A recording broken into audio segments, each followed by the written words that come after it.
Nagkabanggaan ang isang multipurpose vehicle at kotse sa isang intersection sa Quezon City. Nadamay sa insidente ang isang nakaparadang sasakyan. May unang balita si Jomer Apresto. Halos mawasak ang harapan ng kotseng ito sa Samar Avenue sa Barangay South Triangle, Quezon City matapos mabangga ng itim na kotse sa intersection. Sabi ng ilang testigo, binabaybay ng kulay pulang MPV na yan ang bahagi ng Samar Avenue nang bigla siyang salpukin ng kulay itim na kotseng ito na binabaybay naman ng GMA Network Drive. Nabangga rin daw ng itim na sasakyan na yan ang isang kotseng nakaparada dito sa gilid ng bangketa. Sa sobrang lakas ng impact, tumilapon papunta sa gitna ng GMA Network Drive ang kotseng nakaparada.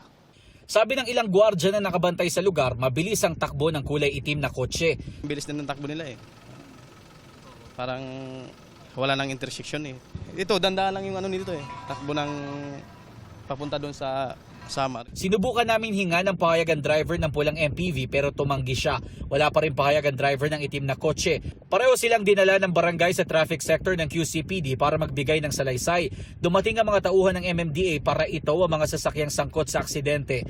Kinailangan din nilang buhusan ng kusot ang bahagi ng kalsada kung saan tumagas ang langis para hindi madulas sa mga dumaraan.